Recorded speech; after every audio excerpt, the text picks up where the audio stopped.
chasing stars and holding you. I can't see the end, but we'll see it through.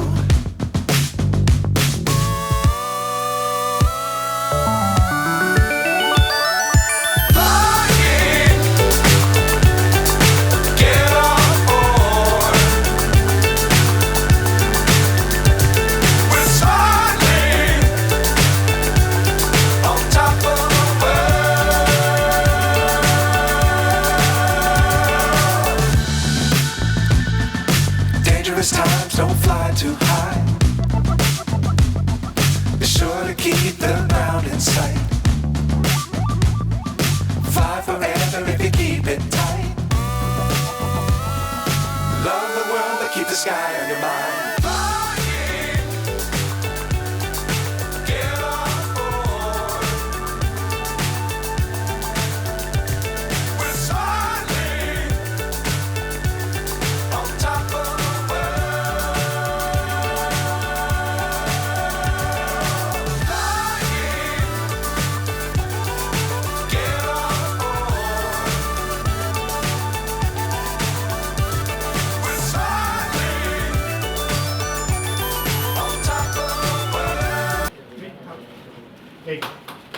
मामाला दे, मामाला बोलव.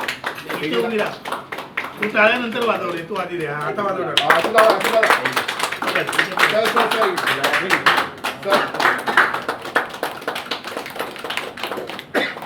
के support की वजह से ये तुझा है, तुझा देना पड़ेगा.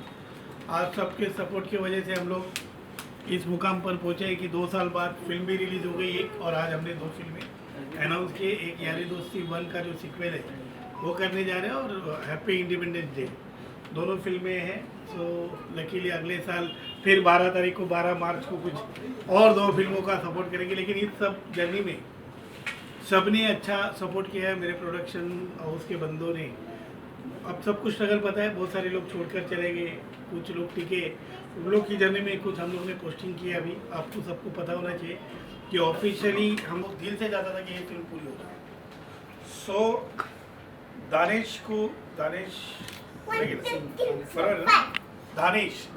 ये चलते हैं.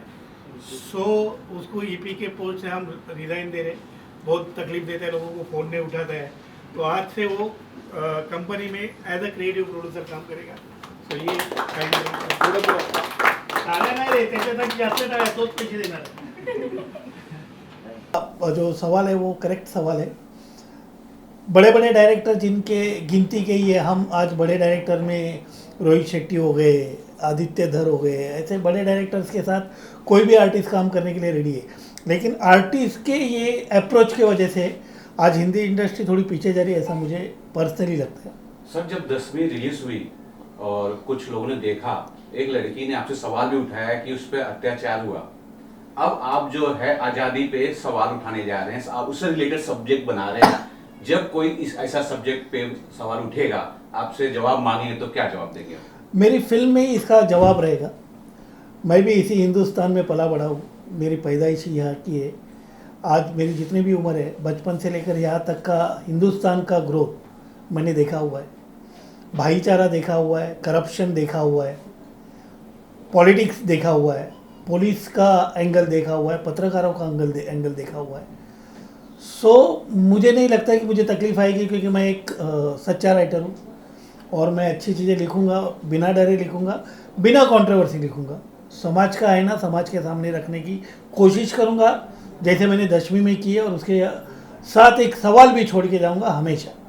सर, सवाल तो अब भी उठ रहे हैं. एक जो हम अंग्रेजों से जीते थे, आज़ादी मिली, लेकिन अब सवाल ये उठ रहा है कि वो आज़ादी सही है कि ये आज़ादी जो बाबा साहब अम्बेडकर ने हमें संविधान के माध्यम से दी है, वही ये सवाल सवाल उठ रहे हैं. वही सवाल आपके नजर में कौन सी आज़ादी सही है? नहीं, कैसा है कि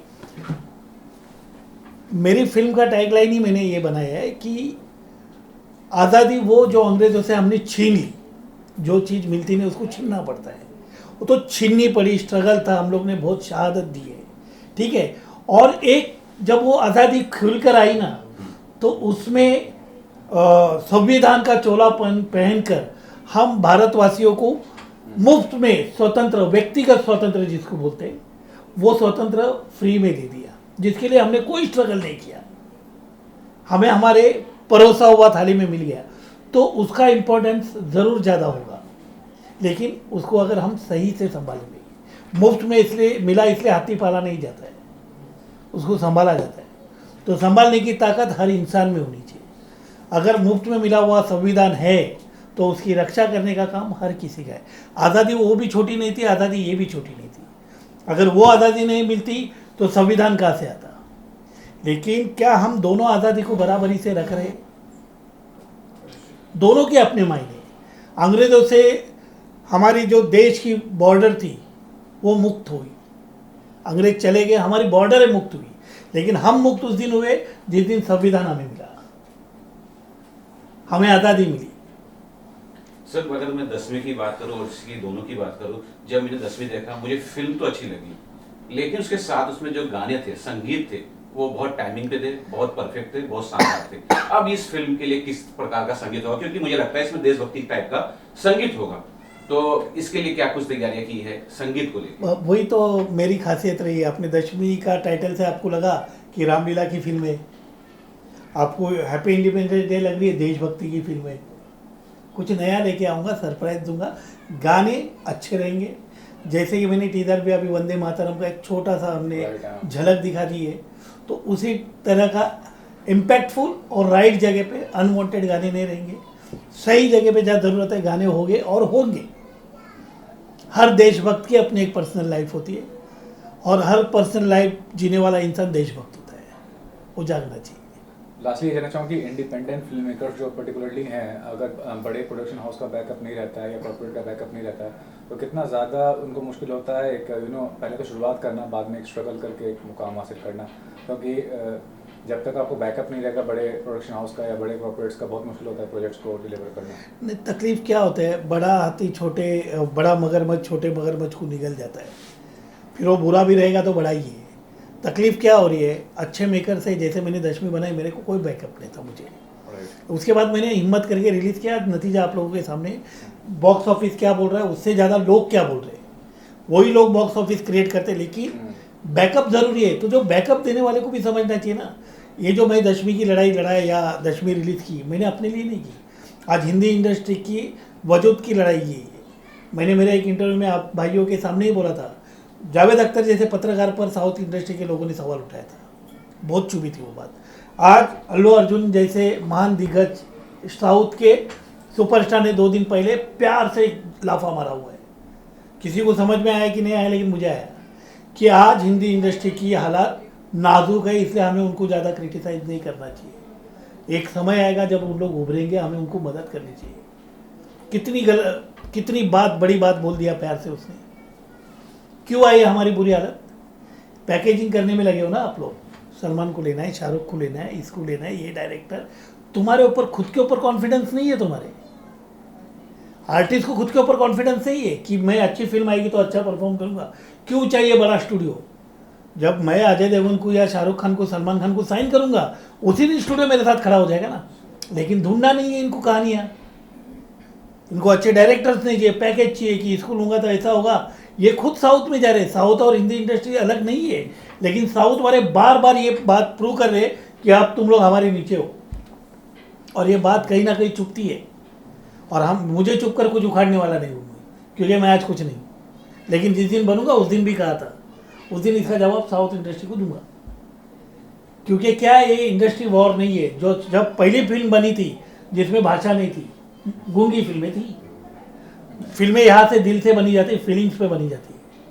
तो आज तुमने बांट दिया। हम जब बड़े थे हमने कभी नहीं बांटा, हमने बोला क्या साउथ वाले इधर क्यों, नागार्जुन ये सब आके हिंदी में स्टार बने ना, तब हमारी इंडस्ट्री ने अगर दरवाज़ा बंद किया होता तो कहाँ जाते तुम लोग?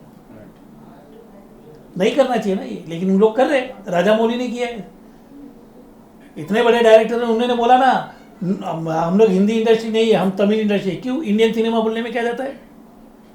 देश के बाहर जब आप रिप्रेजेंट करते हो खुद को तो इंडियन सिनेमा बोलो ना। आज बाहर out of India Indian cinema की पहचान बॉलीवुड है। तो उन्होंने सवाल पूछा जब आरआर के लिए, ऑस्कर के लिए गए थे कि बॉलीवुड से आए हो? No no, I am not in Bollywood, I am from Tamil industry. क्यों? इंडियन सिनेमा बोलने में शर्म आती थी। इंडियन सिनेमा क्यों नहीं बोलता है कोई? आज तुमने बांट दिया। अपने इंडस्ट्री में पहले बोला जाता था सर्वधर्म समभाव, अगर कहीं देखना है तो इंडस्ट्री में देखना है। यहाँ पर कोई हिंदू मुस्लिम क्रिश्चियन सिख ईसाई नहीं करता है। रोजे भी उतने प्यार से खोले जाते हैं, गणपति भी उतने प्यार से रखे जाते हैं। तो ये साउथ और हिंदी का वॉर जो शुरू हुआ है उसे रोकना तो पड़ेगा, और अपने लोगों को रोकना पड़ेगा, बड़े लोगों को। आज भी वो मेरे को डायरेक्टर चाहिए, वो चाहिए, कि अपने डायरेक्टर टैलेंटेड नहीं है, स्क्रिप्ट राइटर नहीं है क्या? राइट। ढूंढो राइटर को।